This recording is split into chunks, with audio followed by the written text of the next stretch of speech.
తెలంగాణలో మే 27 కూడా రాసిండు. ఈ తను రాస్తే ఇలా ప్రెస్ మిత్రులకి తనని మీరు అడగొచ్చు, ఫోన్ చేసి మేము మంత్రి అంచలము అని వాళ్ళ స్వయంగా తనను కూడా బెదిరించింది వాస్తవం. యూ కెన్ ఆస్క్, మీ కొలీగే కదా, మీరు అడగండి ఇది నిజమా కాదా అనేది కూడా మీరు అడగండి. This is the fact. దీంతో పాటు నేను మొన్న 8th రోజు 6th రోజు లారీలని 13 లారీలను పట్టుకుంటే, ఇగోండి 13 లారీలను పట్టుకుంటే ఇట్లా రాత్రి హుజరాబాద్లో 13 లారీలను పట్టుకుంటే హుజరాబాద్ పట్టణంలో డిటిసి గారికి స్వయంగా ఒక శాసనసభ్యునిగా నేనే ఫోన్ చేసి ఇవి ఓవర్లోడ్ లారీస్ పోతా ఉన్నాయి, దయచేసి మీరు సీజ్ చేయాలని నేను కరీంనగర్ డిటిసి గారికి ఫోన్ చేసి చెప్తే రాత్రి 10 గంటలకి 2 లారీలు మాత్రమే సీజ్ చేసి 11 లారీలని ఇచ్చిపెట్టింది. ఆ రోజు ఏం చెప్పింది నాకు డిటిసి గారు, రాత్రి నాకు సెక్యూరిటీ లేదు, దయచేసి పోలీసు వాళ్ళకి చెప్పమంటే డిటిసి గారిని లైన్లో పెట్టి హుజరాబాద్ పట్టణంలో ఉన్న సీఎం గారికి కాన్ఫరెన్స్ పెట్టి మీరు ఖచ్చితంగా డిటిసి గారికి సెక్యూరిటీ అందజేయాలి, ఖచ్చితంగా ఈ లారీలను సీజ్ చేయాలని నేను ఆ రోజు రిక్వెస్ట్ చేస్తే ఇమీడియట్ ట్రాన్స్పోర్ట్ మినిస్టర్ గారు డిటిసి గారికి ఫోన్ చేయగానే ఈ 11 బండ్ల నుంచి ఇట్లాంటి 11 బండ్లు ఇప్పుడు నంబరు చదువుతా, 11 బండ్ల నుంచి 2 బండ్లు సీజ్ చేస్తారు, తతిమ బండ్లన్నింటినీ కూడా ఇచ్చిపెడతారు. మీకు ఆ నంబర్లు కూడా చదువుతా. TS29TB3299 ఒక బండి, TS23T990 బండి, TS29T7899 ఒక బండి, TS20U0459 ఒక బండి, TS36TA6099 ఇంకో బండి, TS36T1008 ఒక బండి, AP39VA5349 ఒక బండి, TG36T0819 ఒక బండి, TG23T0819 ఒక బండి, ఇంకొక 2 బండ్లు నంబర్లు మిస్ అయింది. ఎంత బాధ అనిపిస్తుందంటే ఇలా ఆర్టీఓ అధికారులందరికీ చెప్తా ఉన్నాను, మీరు తస్మాత్ జాగ్రత్తగా ఉండాలి. ఇవాళ ఈ ప్రభుత్వం ఉండొచ్చు, రేపు మళ్ళీ ప్రభుత్వం మారొచ్చు, మీరు మాత్రం శాశ్వతంగా ఉండేటోళ్ళు, రేపు మీరు ఇబ్బందులు పడతారు. ఇవాళ నేను ఒకటే అడుగుతున్నా, ఇంత పెద్ద స్కామ్ గురించి నేను బయటపెట్టి చెప్తే ఒక శాసనసభ్యునిగా లైవ్గా లారీని పట్టుకొని వేబ్రిడ్జ్లో చూపించిన తర్వాత కూడా ఇంకా అదే విధంగా ఓవర్లోడ్లో బండ్లు కొట్టుకుంటా హుజరాబాద్ మీద నుంచి పోతే కౌశిక్ రెడ్డి గారు ఆపుతున్నారని ఒక ఉద్దేశంతో ఏం చేస్తారు, కరీంనగర్ మీద నుంచి కొత్తపల్లి నుంచి తీసుకొని హుస్నాబాద్ కొడుతున్నారు, హుస్నాబాద్ మీద నుంచి భీమదేవరపల్లి ఎల్కతుర్తి టు వరంగల్ కొడుతున్నారు. రాత్రి 1 నుంచి తెల్లారు 5 వరకు రాత్రి మిడ్నైట్ హుజరాబాద్ మీద నుంచి కొడుతున్నారు. మరి ఈ లారీలని ఎందుకు ఆపుతలేరు, ఈ లారీలని ఎందుకు సీజ్ చేస్తలేరు, దీని మతలబ్ ఏంటిది అని నేను అడుగుతా ఉన్నాను. నేను ఇంకోటి చెప్తా ఉన్నా, అధికారులందరూ కూడా చెప్తా ఉన్నాను, నేను స్వయంగా ట్రాన్స్పోర్ట్ సెక్రటరీ గారికి, కమిషనర్ గారికి, డిటిసికి, ఆర్టీఓకి స్వయంగా నేనే ఫోన్ చేసి చెప్పిన, మీ మంత్రి గారు చేస్తున్న స్కామ్ ఇది, ఎట్టు పరిస్థితుల్లో ఓవర్లోడ్ పోతున్నాయి, ఖచ్చితంగా మీరు ఆపాలి అని నేను చెప్తున్నా. చెప్తే సరే అని విన్నారు, మళ్ళా అదే విధంగా కొడతా ఉన్నారు. నేను అధికారులందరూ కూడా చెప్తా ఉన్నాను, మీరు మంత్రి గారి ప్రెషర్కి లొంగి పనిచేస్తే మీరు చేసే డ్యూటీ ఎన్టీపీసీ నుంచి తీసుకొని ఏ రూట్లో అయినా ఖమ్మం వరకు మా బీఆర్ఎస్ పార్టీ కార్యకర్తలు మీ డ్యూటీ చేస్తాం, ఎక్కడ పడితే అక్కడ లారీలను ఆపుతాం, బాజాప్తు ఈ స్కామ్ ని బయట పెడతాం. మళ్ళా మీరేదో హుస్నాబాద్ నుంచి తీసుకపోతే ఏం కాదని నువ్వు అనుకుంటున్నావు కావచ్చు. పొన్నం ప్రభాకర్ గారికి చెప్తున్నా, నీ ఉస్నాబాద్ నియోజకవర్గంలో కూడా ఆడ నుంచి పోతే అడుగు అడుగున మా బీఆర్ఎస్ పార్టీ కార్యకర్తలు అడ్డుకుంటారు, రాసి పెట్టుకోండి అని చెప్పి సందర్భంగా మీకు తెలియజేస్తా ఉన్నాను. ఇలా చాలా బాధాకరం ఏంటంటే నా దగ్గర మిత్రుడు అఖిల్ అని ఓ యాక్టివ్ యువకుడు ఉంటాడు హుజరాబాద్లో. ఇదే ఫ్లై యాష్ చేయబట్టి ఆయన బండి స్కిడ్ అయి కింద పడితే తలకి దెబ్బ తగిలి అఖిల్ చనిపోయింది. అప్పటిదాకా నాకు ఈ ఫ్లై యాష్ సంగతి తెలియదు. అఖిల్ చనిపోయిన తర్వాత అసలు ఇది ఏంటిది, దుమ్మేంటిది, రోడ్డు మీద ఎట్లా పడుతుంది, అంతా ఏంది అని ఆ రోజు నేను ఎంక్వైరీ చేస్తే ఈ ఫ్లై యాష్ గురించి అనేది మొత్తం బయటపడ్డది, ఈ స్కామ్ గురించి. ఇలా నేను పొన్నం ప్రభాకర్ గారికి చెప్తా ఉన్నాను, పేద విద్యార్థులు, పేద యువకులు, పేదోళ్ళ శవాల మీద పైసలు ఏరుకుంటున్న పొన్నం ప్రభాకర్ గారికి ఖచ్చితంగా మా అఖిల్ గారి శాపం పాపం ఖచ్చితంగా నీకు తగులుతుంది, రాసి పెట్టుకో అని చెప్పి సందర్భంగా తెలియజేస్తా ఉన్నాం. ఇలా అఖిల్ చనిపోయాడు, ఇంజనీరింగ్ చేసిన పిల్లగాడు, చదువుకున్న పిల్లగాడు ఇలా చనిపోయిండు ఈ ఫ్లై యాష్ చేయబట్టి. ఎవరు బాధ్యులు దీనికి? Who is responsible? ఇలా ఆ విద్యార్థులు అడకి సింగపూర్లో కిడ్స్ కాలేజ్ ఉంటుంది, కిడ్స్ ఇంజనీరింగ్ కాలేజ్. వేలాది మంది విద్యార్థులు ఆ రోడ్డు మీద పోతూ ఉంటారు. ఈ ఫ్లై యాష్ ఏమో సరిగ్గా దాంట్లో గట్టక ఓవర్లోడ్ అవడం వల్ల ఎక్కడ పడితే అక్కడ స్పిల్ అయిపోతూ పోతుంటుంది రోడ్ల మీద. స్పిల్ అయిపోతున్నప్పుడు యాష్ అనేది ఎట్లుంటుంది, సన్నగా ఉంటుంది, బండి స్కిడ్ అవుతుంది. మరి ఇప్పుడు దీని బాధ్యత ఎవరు అని చెప్పి నేను అడుగుతా ఉన్నాను. ఓ ట్రాన్స్పోర్ట్ మినిస్టర్గా నీ బాధ్యత లేదా? ఇవాళ బండ్లు ఎందుకు మరి హుజరాబాద్ నుంచి పోకునియకుండా మళ్ళీ హుస్నాబాద్ మీద నుంచి ఎందుకు తీసుకుపోతున్న బండ్లు అన్ని కరెక్ట్ అయ్యి ఉంటే? మీరు ఫ్లై యాష్ కొట్టుకొని మాకేం అభ్యంతరం లేదు, కానీ యాజ్ పర్ రూల్స్ నామ్స్ ప్రకారం కొట్టుకుంటూ పోండి. అవి కొట్టుకొని పోతే ఓవర్లోడ్ పోతే రోడ్లు పాడవుతున్నాయి. ఈ ఫ్లై యాష్ రోడ్ల మీద పడి ప్రజల ప్రాణాలకి ఇబ్బంది అవుతుంది. Is is not the truth? నేను అబద్ధాలు ఏమని చెప్తున్నా? నేను ఒక్కటే అడుగుతున్నా, ఈయనకి ఎందుకు అంత భయం అవుతుంది? నేను ఇప్పుడు లైవ్ చూసిన, నీకు దమ్ముంటే నేను చెప్పింది అబద్ధమన్ను అంటే నేను నీతోని చర్చకు రావడానికి సిద్ధంగా ఉన్నా. నన్ను ఏడికి రమ్మంటారో మీరు చెప్పండి. మీడియా ద్వారా పెట్టుకుందామా, అమరవీరుల స్తూపం దగ్గర పెట్టుకుందామా, ఎడ పెట్టుకుందామా చెప్పండి. I'm ready to come. మీరు ఆపకపోతే మేము అధికారులకు ఇప్పటికి కూడా చెప్తున్నాం, మళ్ళా మీరు గిట్ల ఈ స్కామ్ ని మీరు ఆపకపోతే మంత్రి గారి ఒత్తిడి వల్ల మీరు గిట్ల ఇవి ఆపకుండా అట్లనే పెడితే ఖచ్చితంగా నేను చెప్తా ఉన్నాను, రేపు మేము మా కేసీఆర్ గారి నాయకత్వంలో ఎమ్మెల్యేల బృందాన్ని వేసుకొని ఎన్టీపీసీ నుంచి ఈడి వరకు మొత్తం తిరిగి లైవ్గా అందరం కూడా మళ్ళా చూపిస్తామని కూడా ఈ సందర్భంగా మీకు తెలియజేస్తా ఉన్నాను. నేను ఎన్టీపీసీ ఈడీ గారిని కూడా అడుగుతా ఉన్నాను, is it not your duty to control these overloads from your NTPC ash pond? Why are you yielding to it? At NTPC it is a shame, and when I called ED, he asked me, is it this possible? అమ్మా ఇట్లా చేయడం అని నన్ను అడుగుతున్నా అమాయకంగా. మీకు కొంచెం అని ఉండాలి కదా. Is this not possible? Is it not a shame on you? NTPC pond నుంచి మీరు ఈడీగా వండుకుంటూ మంత్రి గారికి ప్రెషర్కి లొంగుకుంటూ యాష్ పాండ్ నుంచి బయటకు వచ్చేటప్పుడు ఎన్ని క్యూబిక్ మీటర్లో రాయకుండా, పర్మిట్ స్లిప్లో రాయకుండా బయటికి వెళ్తుంది, అవుట్ వెళ్తుంది అంటే it's not shame on you. నేను డెఫినెట్గా చెప్తా ఉన్నాను, ఎన్టీపీసీ కేంద్ర మంత్రి పవర్ డిపార్ట్మెంట్ కిందికి వస్తుంది.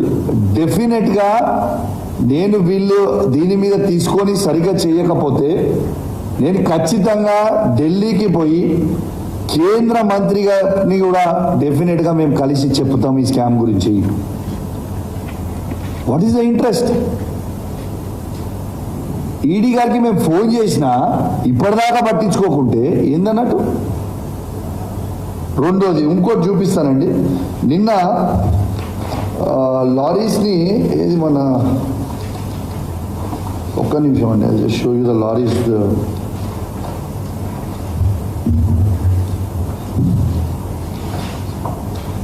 సరే మీకు నా ఫోన్లో చూపిస్తాను.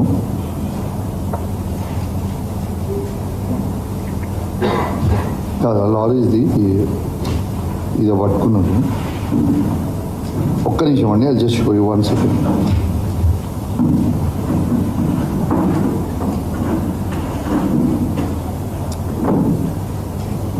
ఈ లారీస్ నిన్న అధికారులు అధిక లోడ్తో వెళ్తున్న ఇసుక లారీలని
అమ్ముంటే ఇది యావత్ తెలంగాణ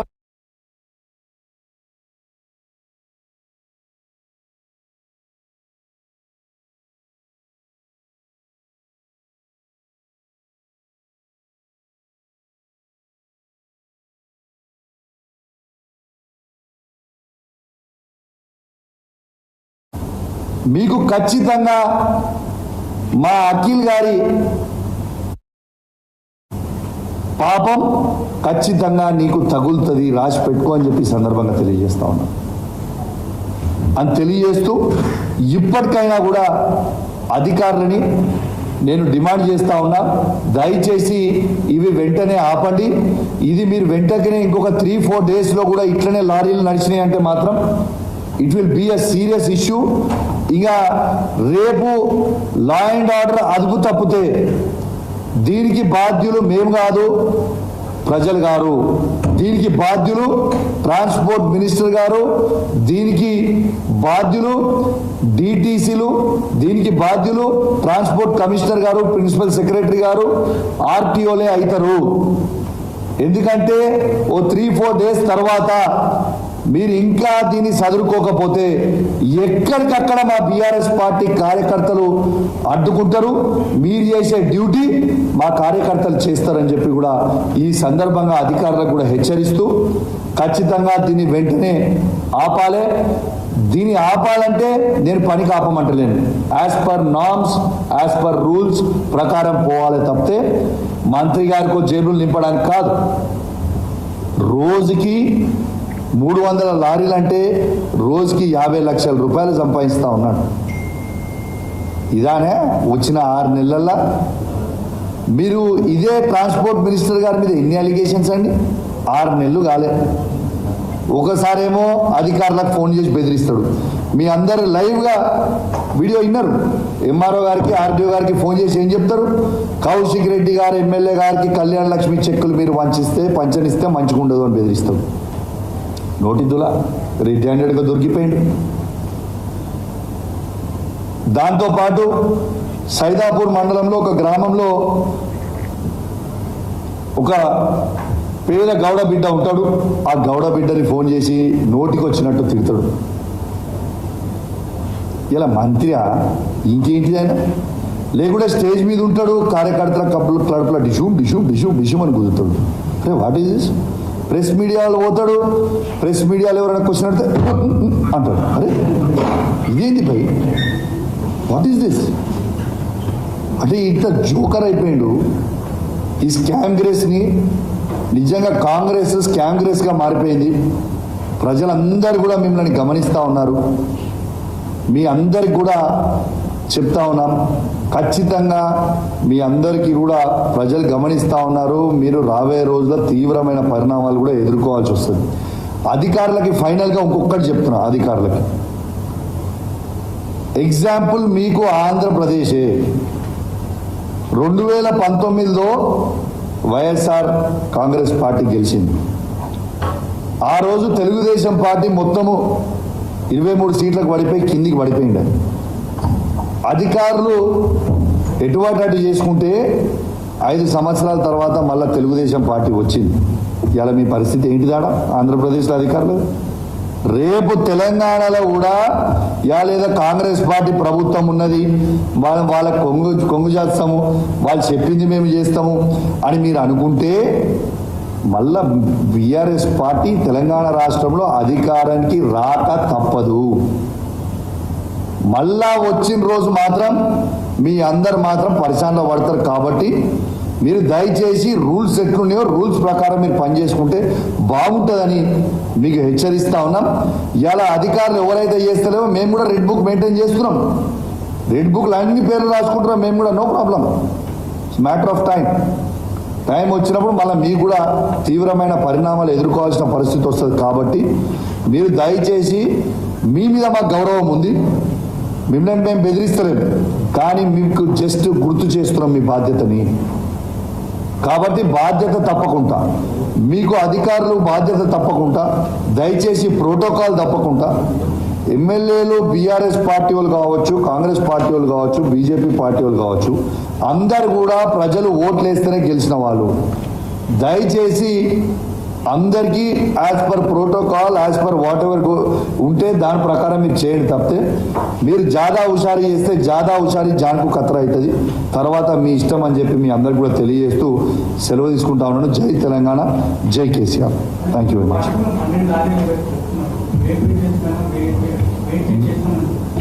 ఎస్, డబుల్ ఉంది బ్రదర్.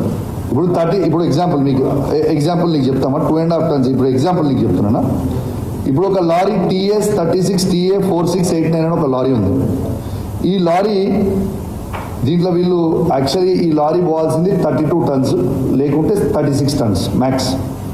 ఇగో వే బ్రిడ్జ్ దగ్గర చేసింది you can see it is 76.5 tons. అంటే లిటరలీ డబుల్ మీద, it's more than double, it's double అనుకోండి. దానికి లారీ ఇస్ ది 14 టన్ తీసేస్తే, లారీ వెయిట్ 14 టన్ తీసేస్తే it is double the weight. Yes, travel చేస్తాం. It is the truth, it is live పట్టుకున్నాం, evidence చూపించినాం. అయితే అరే రూల్స్ కదా బ్రదర్, అయితే నేను చేసి నేను తయారు చేసింది కాదు కదా, లైవ్ గా ఆర్టీఓ గారు ముంగట లైవ్ గా వేవ్ బ్రిడ్జ్ తీసుకొని వచ్చినాం, రిజిస్ట్రేషన్. అందుకే యాక్సిడెంట్స్ అవుతున్నాయి అని చెప్తున్నా. ఆ లారీ తట్టుకోలేక దాని కెపాసిటీ 32 టన్స్ ఉంది, వాళ్ళు 73 టన్స్ అలా తీసుకుపోతున్నప్పుడు ఏమవుతుంది, దాంట్లో బ్యాలెన్స్ ఉండదు, దాంట్లో ఫ్లై యాష్ అంతా పైనుంచి వస్తుంది, అదంతా రోడ్డు మీద పడుతుంది. ఆ రోడ్డు మీద పడడంతో ఏమవుతుంది, ఎవరైనా బైక్లో పోయేవాళ్ళు ఎవరన్నా కావచ్చు. అదే విధంగా చెప్తాను మీకు, ఆ లారీ రోడ్డు మీద పడడంతో ఆ ఫ్లై యాష్ రోడ్డు మీద పడుతుంది, బండ్లు స్కిడ్ అవుతుంది. అదే 2 వీలర్ మీద స్కిడ్ అయితే ఒక పేద అబ్బాయి అఖిల్ అనే అబ్బాయి స్కిడ్ అయి చనిపోయాడు, నా దగ్గర మిత్రుడు చనిపోయాడు. ఇప్పుడు వాళ్ళ యంగ్ బాయ్ ఇది జస్ట్ అరౌండ్ 27-28 ఇయర్స్ ఉంటాడు. వాళ్ళ కుటుంబాన్ని ఎవరు చూసుకోవాలి బ్రదర్? ఎంత దారుణం. అప్పటిదాకా దీని సంగతి ఏంటో తెలియదు నాకు. అఖిల్ జరిగిపోయిన తర్వాతనే దీని సంగతి తెలిసి దీని గురించి మాట్లాడడం జరుగుతుంది. నేను దీని గురించి ఏదో డైరెక్ట్గా పెట్టి చెప్పట్లేదు, నేను 1.5 మంత్ నుంచి రెగ్యులర్గా అధికారులకు చెప్తా ఉన్నాను, ఇది చాలా డేంజరస్ స్కీమ్ అవుతుందండి, చెక్ చేసుకోండి అని చెప్తా ఉంటే చాలా లైట్గా తీసుకున్నారు. ప్రజలందరూ కూడా ఇబ్బంది పడుతుంటే యువకులు మొత్తం నా దగ్గరకు వచ్చి చెప్పిపోయిన తర్వాతనే దీన్ని చేయడం జరిగింది. హుజరాబాద్లో ఉన్న యూత్ అంతా నా దగ్గరకు వచ్చి అన్న ఇట్లా అవుతుంది, మాకు ఇబ్బంది అవుతుంది, మా వాళ్ళు చనిపోయినారు, మీరు ప్లీజ్ దీని మీద స్పందించండి, దీనిలో లక్షల కోట్ల రూపాయల స్కామ్ అవుతుందని వాళ్ళు చెప్తేనే కదా నేను స్పందించింది.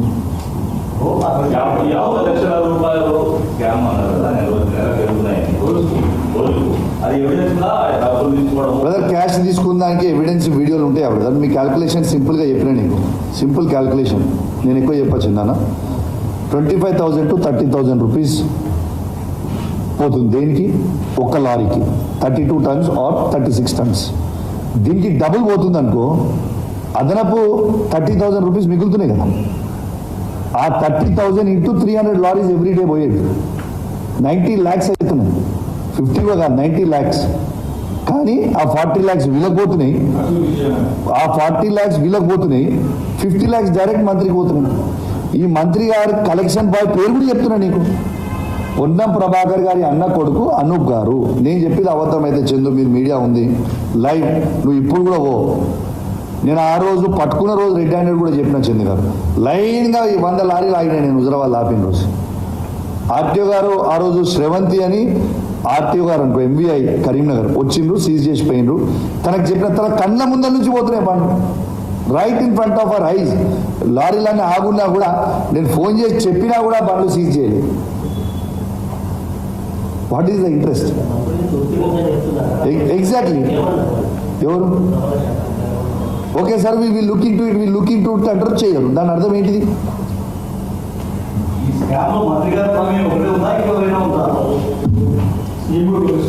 ఇవాళ సీఎం నాయకత్వంలో రేవంత్ రెడ్డి గారు ప్రభాకర్ గారు పోతుందన్నట్టే కదా.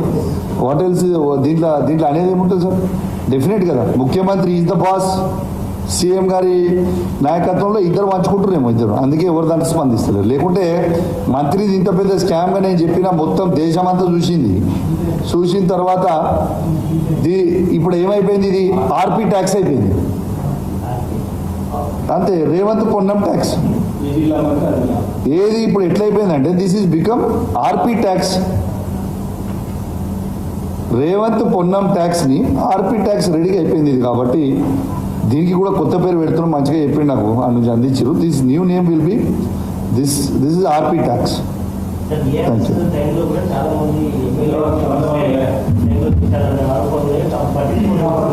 బ్రదర్ దీనికి కూడా ఆన్సర్ చెప్దాం బాబు, మీరు ఒక్క నిమిషం ఇది కూడా చెప్దాం, మీరు ఉష్కేది కూడా నీకు చెప్తున్నా. 10 years 2014 to 2014 కాంగ్రెస్ ప్రభుత్వం, ఈ శాండ్ మీద గవర్నమెంట్కి వచ్చిన ఆదాయం ఎంతండి? 47 crores per annum total Andhra Pradesh. ఇలా తెలంగాణలో